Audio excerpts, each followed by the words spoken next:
তো আবু জেহেল যখন মরে খুব আফসোস করেছিল যে আমি হচ্ছি একটা এত বড় পালোয়ান আর আমার মৌত হলে দুটো বাচ্চার হাতে। তো সাহাবীদেরকে মরার সময় বলেছিল যে সবই ভালো লাগলে কিন্তু আমার শেষ আফসোস থাকলো যে যদি এই বানি হাসিমের গোত্রের মধ্যে কোনো পালোয়ান আমাকে মারতো তাহলে একটা বাহাদুরি থাকতো যে পালোয়ানে মেরেছে, কিন্তু এই কিষানের দুটো ছোট ছোট বাচ্চা আমাকে জবাই করলে এর চাইতে লজ্জার বিষয় পৃথিবীতে কিছুই নাই। আরে ছোট ছোট বাচ্চার হাতে মৌত হলো। এইবার আবু জেহেল দুনিয়ার বুক থেকে বিদায়। এই যে উমাইয়া ছিল খলফের বেটা উমাইয়া, যে উমাইয়ার বেটা খলফের বেটা উমাইয়া হযরতে বেলালের উপর অত্যাচার করেছে। এই উমাইয়াকে কিন্তু হযরতে বেলাল খুঁজে বেড়াচ্ছে যে ইয়াকে যদি আমি পাই তাহলে যুদ্ধের ময়দানে আর কিন্তু 12টা বাজাবে, কারণ আমার উপর খুব অত্যাচার করেছে। কিন্তু এই উমাইয়ার সঙ্গে হযরত আব্দুর রহমান বিন আউফের একটু সম্পর্ক ছিল মক্কা শরীফ থেকে। তো উমাইয়া দেখলো যে আমার আর বাঁচার কোনো রাস্তা নাই, কি করা যায়? তো আব্দুর রহমান বিন আউফকে বলছে যে ভাই মক্কা শরীফে তো তোমার সঙ্গে ভালো সম্পর্ক ছিল, এক কাজ করো, এই বদরের প্রান্তর তো সব মরে গেছে, আমিও মরে যাবো, তুমি আমাকে কমপক্ষে বাঁচাও। তো হযরত আব্দুর রহমান বিন আউফ নবীর সাহাবী, মনে দয়া আছে মায়া আছে, তো চিন্তা করলেন যে যখন ভালো সম্পর্ক আছে তাকে একটু বাঁচাই।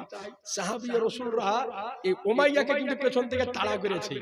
তাড়া করার পরে হযরত আব্দুর রহমান বিন আউফের কাছে এসে লুকাইছে। হযরত আব্দুর রহমান বিন আউফ দেখলেন যে একে বাঁচাইতে হবে, কেমন করে বাঁচানো যায়। হযরত আব্দুর রহমান বিন আউফ তারকে তলে রেখে আব্দুর রহমান বিন আউফ তার উপরে শুয়ে গেলেন যাতে মারতে না পারে। কিন্তু হযরতে বেলালের কম রাগ আছে, বেলালকে মক্কা শরীফে কম জ্বালাইছে, গায়ের চামড়া উঠিয়ে দিয়েছে, গরম বালিতে শুইয়ে রেখেছে, টানিয়ে টানিয়ে মক্কার ভিতরে ভিতরে টানিয়ে নিয়ে বেড়াইছে গরম বালিতে।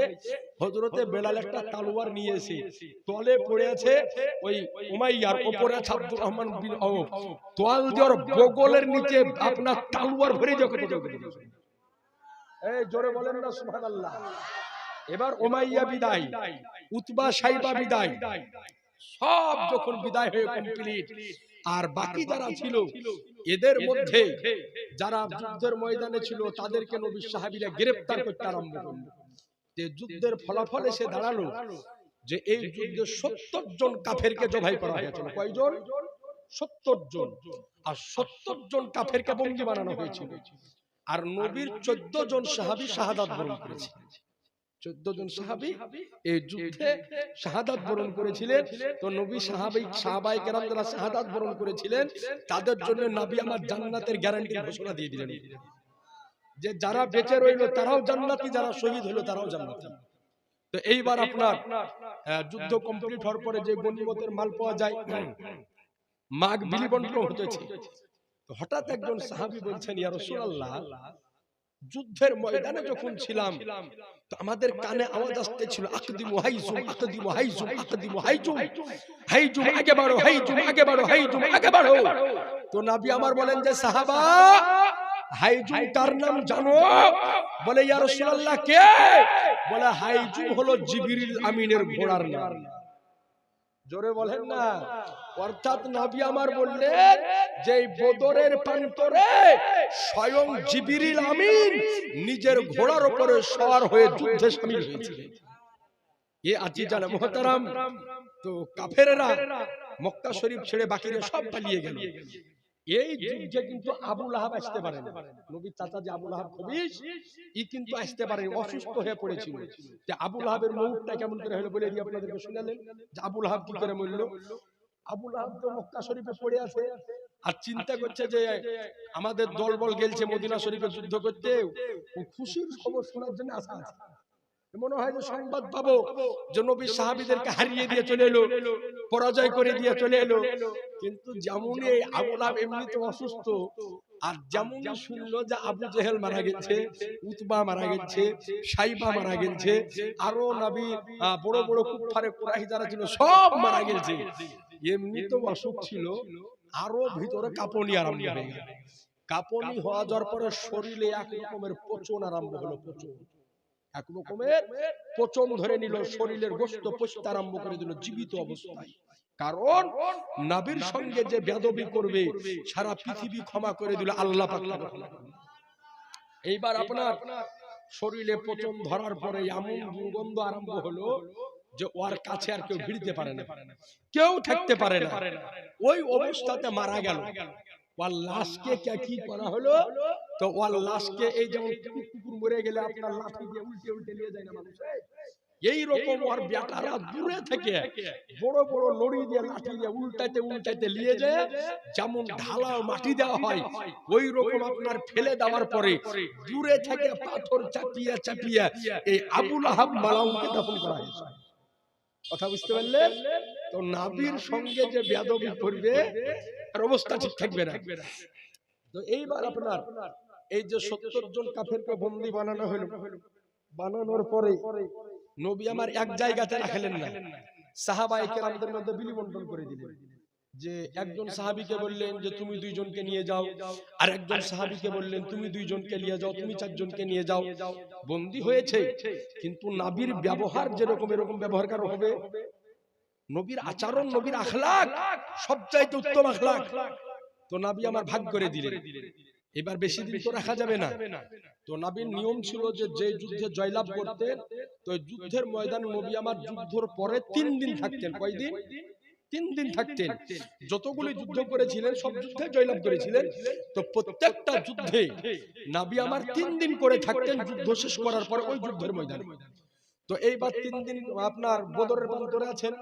তো 3 দিন পরে নবী আমার এবার সাহাবীদের নিকটে রায় নিছেন যে এই কাফেরদেরকে কি করবে। প্রথম গেলেন ওমরে ফারুকের নিকটে, বললেন ওমর, এই যে 70 জন কাফেরকে ধরা হয়েছে তো কি করবে বলো, রায় কিছু দাও। তো জানেন যে ওমরে ফারুক কেমন লোক, কিছু সহ্য করে না।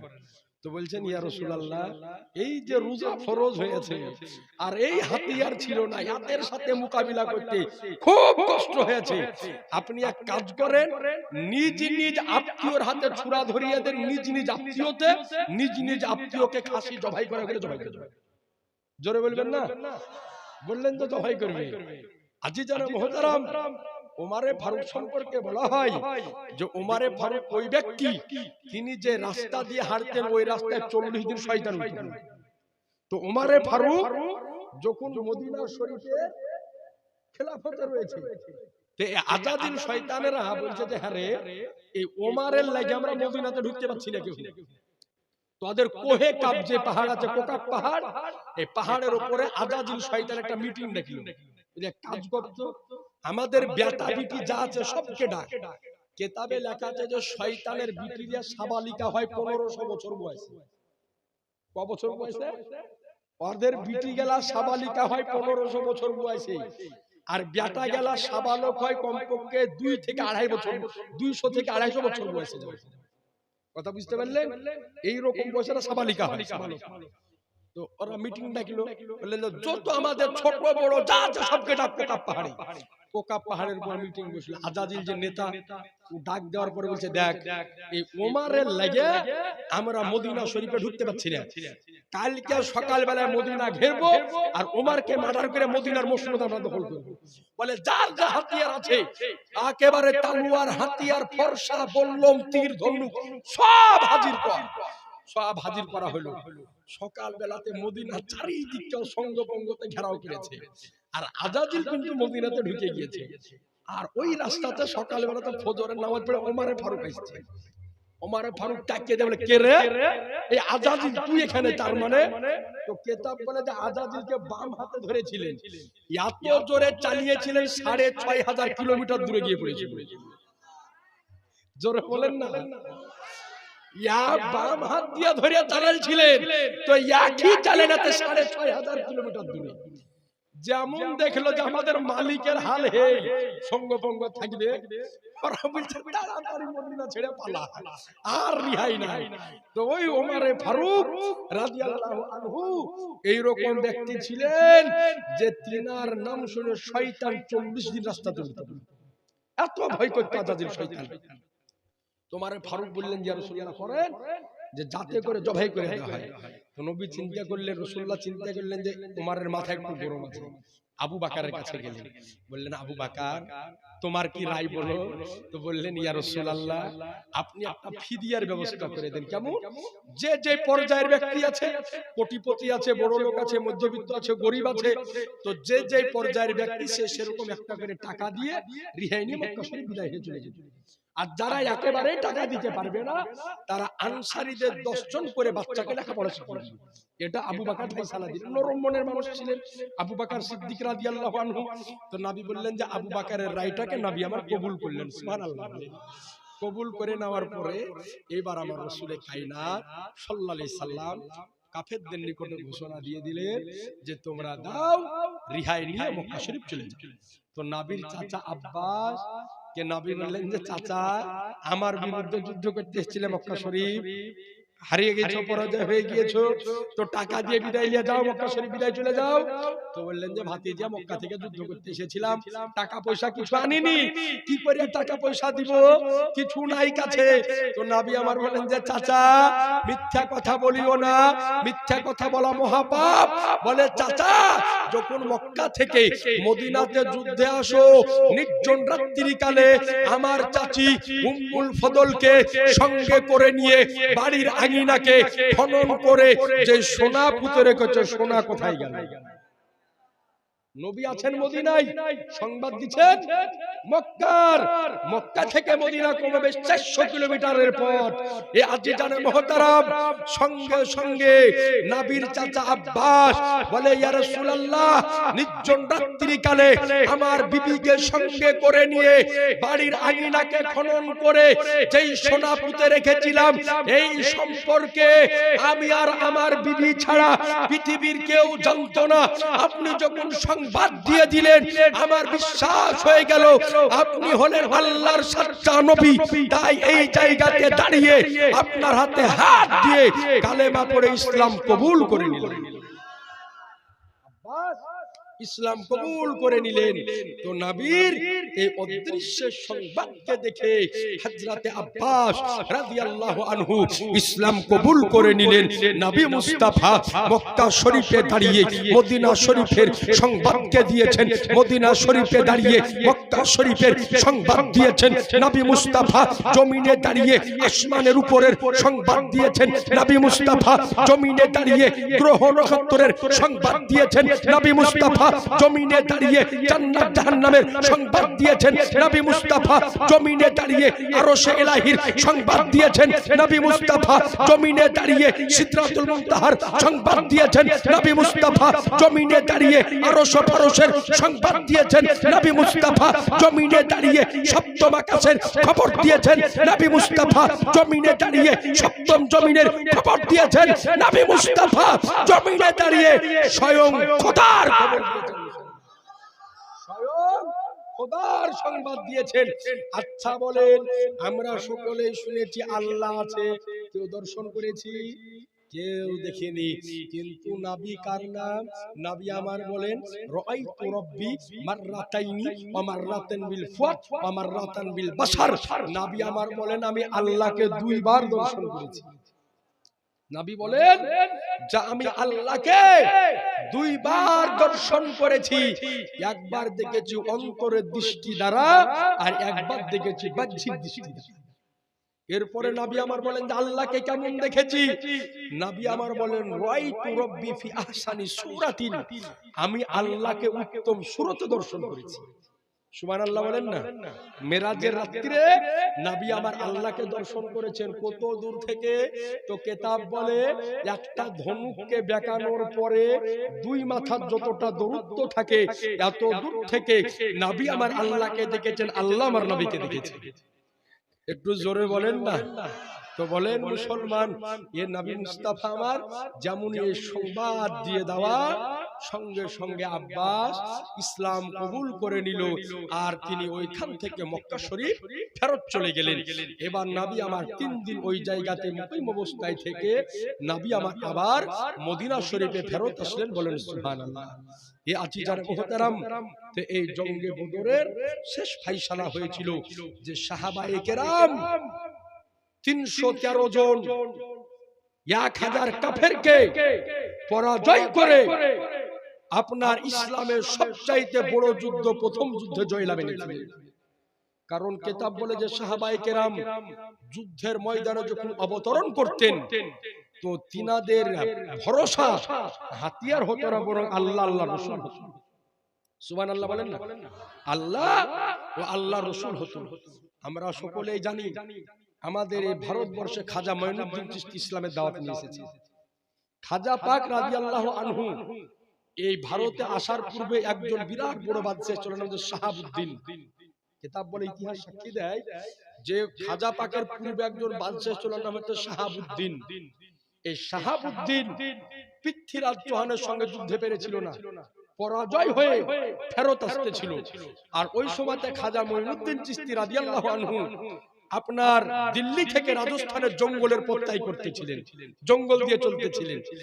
তো হঠাৎ ওই শাহাবুদ্দিনের যত সিপাহসালার ছিল, সৈন্যবাহিনী ছিল, তো এই সৈন্যবাহিনীর মধ্যে একজন সৈন্য কিন্তু হারিয়ে গিয়েছিল জঙ্গলে। তো খাজা পাক রাদিয়াল্লাহু আনহুর সঙ্গে তিনার কয়েকজন ভক্ত মুতাকিদ মুরিদগণ আছেন। তো দেখার পরে শাহাবুদ্দিনের সিপাহী বলে যে, কি ব্যাপার, আপনাদেরকে দেখতেছি রাজস্থানের জমিনের জায়গায় দেখতেছেন, আপনাদের মুখে বড় বড় দাড়ি, গায়ে লম্বা জামা, মাথায় টুপি।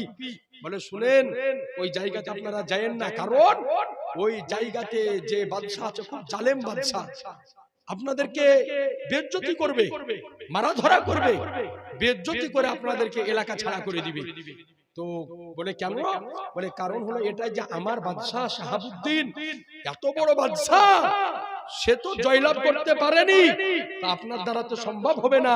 শাহাবুদ্দিনের নিকটে এত সিপাহসালার ছিল, হাতিয়ার পাতি ছিল, তারপরে জয়লাভ করতে পারেনি। আপনার কাছে তো কিছু নেই, হাতে তাসবিহ দান আর পকেটে কোরআন, আপনি কি করে জয়লাভ করবেন? তো সঙ্গে সঙ্গে আমার খাজায়ে খাজেগান, রাজায়ে হিন্দুস্তান, সুলতানুল হকউদ্দিন খাজা মাঈনুদ্দিন চিশতি আজমিরি ও সানজারি রাদিয়াল্লাহু আনহু বলেন যে, শোনো, ওর নাম ছিল শাহাবুদ্দিন, আমার নাম কিন্তু মঈনুদ্দিন। জোরে বলেন না? বলে, ওর নাম শাহাবুদ্দিন, আমার নাম মঈনুদ্দিন। শাহাবুদ্দিন এসেছিল হাতিয়ারের উপরে ভরসা করে, আমি এসেছি আল্লাহ তার রাসূলের উপর ভরসা করে। তাজি জানে মুহতারাম, তো সাহাবায়ে কেরাম যখন যুদ্ধের ময়দানে অবতরণ করতেন তো সর্ব অবস্থায় আল্লাহ এবং আল্লাহর রাসূলকে ভরসা করে তিনারা ময়দানে যেতেন। এই জন্য ইসলামের যতগুলি যুদ্ধের ঘটনা এখন শুনবেন, প্রত্যেকটা যুদ্ধে সাহাবীর সংখ্যা কম ছিল, কোন যুদ্ধে সাহাবীর সংখ্যা বেশি ছিল না, সব যুদ্ধে কম। কিন্তু এরপরে বড় বড় জয়লাভ, তাবুকের যুদ্ধে তো কাফেররা দাঁড়াতেই পারেনি। তাবুকের প্রান্তরটা হচ্ছে মদিনার ইরাকের বর্ডারের মধ্যখানে, মদিনা শরীফ আর ইরাকের মাঝামাঝিতে হচ্ছে তাবুকের যুদ্ধের ময়দান। তো এই যুদ্ধে কাফেররা এসেছিল 2 লাখ। কয় লাখ? 2 লাখ। আর নবী সাহেব নবী মুস্তাফা সাল্লাল্লাহু আলাইহি সাল্লাম মদিনা শরীফ থেকে 40,000 সাহাবী রেডি করেছিলেন। এই তাবুকের যুদ্ধের প্রান্তরে কাফেররা আগে থেকে হাজির। তো হঠাৎ কাফেরদেরকে যে কে খবর দিয়েছে যে নবী মুস্তাফা 40,000 বাহিনী নিয়ে নিজে তিনি তাবুক আসতেছেন, শোনার পরে কাফেররা ময়দান ছেড়ে পার। সুবহানাল্লাহ বলবেন না? তাবুকের যুদ্ধে নবী আসতেন সাহাবায়ে কেরাম নিয়ে, এটা শোনার পরেই, সাহাবায়ে কেরামদের কথা শোনার পরেই কাফেররা ময়দান ছেড়ে আপনার পালিয়ে গেল। বলুন সুবহানাল্লাহ। একবার দরুদ পড়ুন, আল্লাহুম্মা